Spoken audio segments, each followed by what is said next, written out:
Assalamualaikum warahmatullahi wabarakatuh. Salam sejahtera semuanya. Salam sehat selalu. Sebelumnya saya perkenalkan diri saya Muhammad Farullah. Saya dari UPB JJ Jakarta, Fakultas Ekonomi, jurusan Akuntansi. Di video kali ini adalah video pertama saya, by the way. Saya akan membahas sedikit bagaimana menjadi seorang mahasiswa di universitas terbuka. Baik, selanjutnya kita bahas apa itu universitas terbuka. Tanpa nggak kenal maka nggak sayang. Universitas terbuka merupakan perguruan tinggi negeri PT atau disingkat PTN ke-45 yang diresmikan pada tanggal 4 September 1984. Di UT itu kita punya empat fakultas, yaitu Fakultas Ekonomi, Fakultas Hukum, Ilmu Sosial dan Ilmu Politik, Fakultas Sains dan Teknologi, Fakultas Keguruan dan Ilmu Pendidikan untuk jenjang diploma maupun sarjana. Terus maksudnya kata terbuka itu apa, Bang? Oh, enggak, bukan berarti terbuka itu nggak punya gedung, bukan berarti terbuka itu nggak punya atap di gedung, enggak kayak gitu. Universitas terbuka itu makna terbuka itu adalah bahwa tidak ada pembatasan usia, tahun ijazah, masa belajar, waktu registrasi, dan frekuensi untuk mengikuti ujian. Biasanya kan kalau di universitas-universitas yang ada di Indonesia itu dibatasi maksimal usia untuk misalnya untuk sarjana ke-1 itu dibatasi untuk maksimal usianya itu berapa. Di UT itu nggak ada kayak gitu. Di UT itu adanya kamu syaratnya adalah kamu cuma harus lulus pendidikan minimal SMA. Terus UT itu menerapkan sistem belajar jarak jauh. Loh, sistem belajar jarak jauh kayak gimana? E-learning. E-learning. Istilah jarak jauh bukan berarti pembelajaran tidak dilakukan secara tatap muka. Pembelajaran diganti melalui media, baik media cetak berupa modul yang nanti kita beli saat pembayaran semester per semester, maupun media non cetak, audio, video, komputer, internet, siaran radio maupun televisi. Ya, itu punya channel televisi ada nanti, saya cantumkan linknya di kolom deskripsi. Terus kira-kira gimana, Bang, belajar di UT itu? Belajar di UT itu sebenarnya gampang-gampang susah sih ya. Gampang-gampang susah. Susahnya di sini, gampangnya di sini adalah kita nggak harus ke kampus kita untuk belajar. Jadi kita pertama menghemat waktu juga, menghemat waktu. Terus eh, kita jadi lebih gampang mengatur waktunya, kapan kita akan belajar, kapan kita akan membagi waktu untuk rumah dan membagi waktu untuk kerjaan. Karena saya yakin teman-teman rekan-rekan yang di sini itu jika nanti ingin masuk ke UT pasti merupakan golongan kelas karyawan atau yang sudah bekerja. Tidak mungkin, maksudnya golongan yang mahasiswa yang baru fresh graduate lulus baru langsung masuk UT. Saya yakin enggak sih. Jadi alasan kenapa kelas karyawan memilih UT itu, yang pertama, jam belajarnya fleksibel. Jadi nanti akan terbagi beberapa sesi. Dalam satu semester itu biasanya terbagi 8 sesi, sesi 1 sampai sesi 8, yang mana setiap minggunya kita diberikan tugas materi diskusi, yang sehingga kita bisa berinteraksi dengan tutor. Di sini kita menyebut dosen itu tutor. Kita sebutin visi dan misi UT ya. Visi menjadi perguruan tinggi terbuka dan jarak jauh PT JJJ berkualitas di dunia. Kita sudah sebutkan belajar jarak jauh itu seperti apa tadi di awal.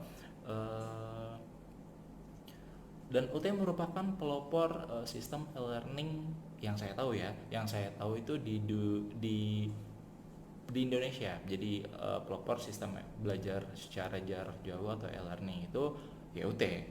Terus ya, terus lanjut ke misinya, menyediakan akses pendidikan tinggi pendidikan tinggi yang berkualitas di dunia bagi semua lapisan masyarakat melalui penyelenggaraan berbagai program PT TJJ untuk menghasilkan lulus yang berdaya saing tinggi, mengkaji dan mengembangkan sistem PT TJJ untuk mendukung implementasi sistem pembelajaran jarak jauh di Indonesia, dan memanfaatkan dan mendiseminasikan hasil kajian keilmuan, kelembagaan, dan PT JJJ untuk menjawab tantangan kebutuhan pembangunan nasional. Terus tantangan menjadi mahasiswa UT itu apa sih Bang? Oh, tantangannya pasti ada. Karena kita nggak harus ke kampus, jadi kita pasti butuh ada plus minusnya lah. Plusnya adalah kita bisa membagi waktu antara bagi waktu kita belajar, waktu kita bekerja, dan waktu kita di rumah, waktu istirahat. Minusnya adalah di sini dibutuhkan effort dari masing-masing siswa atau masing-masing mahasiswa untuk membagi waktunya. Bagaimana mereka membagi waktunya? Kedengaran sih membagi waktu itu gampang, tapi kenyataannya itu tuh sampai ada istilah pasukan awal tugas dan pasukan akhir tugas, atau yang pasukan akhir tugas ini bisa disebut pasukan last minute lah ya, sebagai intermezzo aja. Oke. Effortnya di sini dibutuhkan effort dari mahasiswa untuk secara sungguh-sungguh dalam mengerjakan tugasnya. Biasanya kan kita mengerjakan tugas hanya karena kita tidak ada tatap muka, ya jadi tugas nih tolong kerjain nih, atau enggak nyontek dari tugas atau diskusi mahasiswa lainnya. Enggak. Di sini balik lagi ke kalian ini di sini niatnya ingin benar-benar belajar atau cuma sekedar mendapatkan titel. Kalau saya pribadi, saya pasti kejar belajar walaupun akan makan waktu yang lumayan banyak, tapi seenggaknya kalian paham apa yang kalian pelajarin, sehingga ketika kalian lulus nanti kalian bisa benar-benar menjadi sumber daya masyarakat yang berguna. Oke. Terus tantangan selanjutnya adalah pembagian waktu. Seperti yang saya bilang tadi, di pembagian waktu itu yang saya bilang gampang sulit. Kedengarannya gampang ya, misal kita membagi waktu, bagaimana waktu kita akan belajar, waktu kita kerja, tapi kenyataannya rasa malas itu susah dilawan. Saya pribadi di awal suka kayak gitu. Oke, awalnya menggebu-gebu nih nilai pengen belajar. Ketika tutorial dibuka atau sesi 1 dibuka, gempur tuh dari hari Senin sampai itu, makin kesini lah kok jadi ngelur-ngelur nih. Misalnya hari Senin kan udah dimulai tuh, dibuka waktu jam untuk sesi selanjutnya, itu biasanya saya langsung kerjain, atau enggak misalnya saya absenin dulu itu, terus saya absenin, terus saya downloadin materinya, terus nanti di hari selanjutnya saya kerjain tuh, misalnya sehari 2 mata pelajaran. Tapi kalau misalnya pas ada waktu jam untuk ada tugas pelajaran di sesi itu, saya bagi tuh 1 hari 1 pelajaran, dan kenyataannya itu sulit.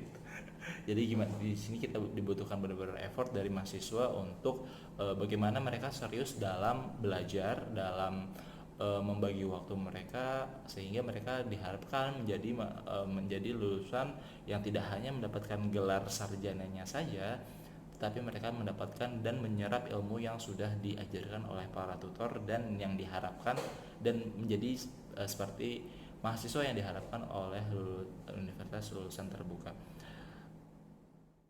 Sedikit saran sih untuk rekan-rekan sekalian yang akan bergabung, UT itu biaya pendidikan bisa dibilang relatif murah ya,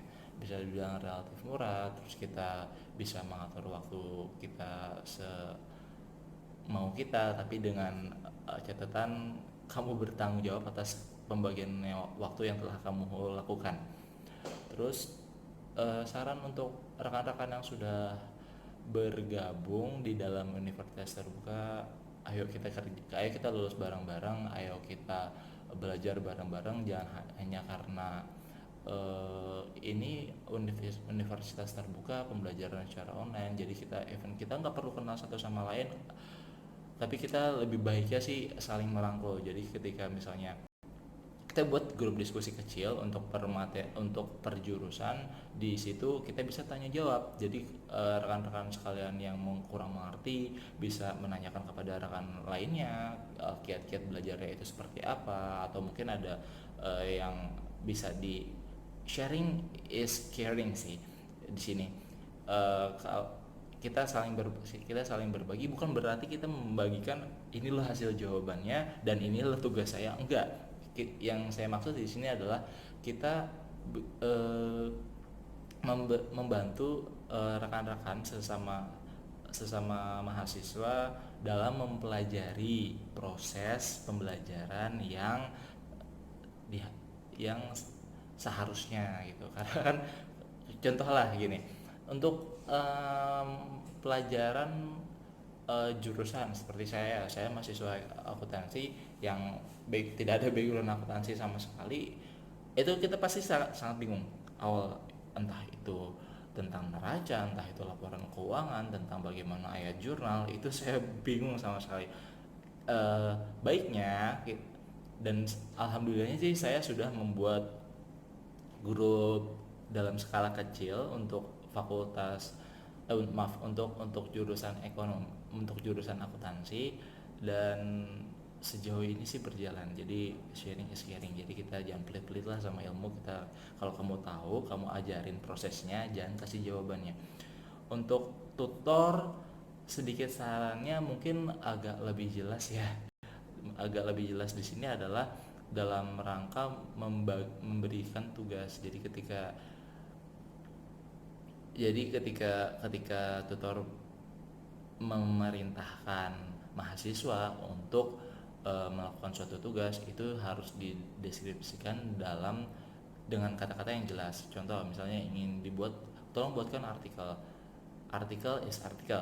Jadi kalau misalnya artikel ya penulisannya biasa aja gitu, berdasarkan sudut pandang dari si penulis.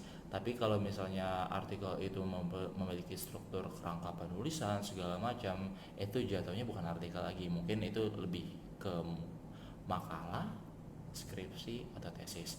Demikian yang dapat saya sampaikan, kurang lebihnya mohon maaf.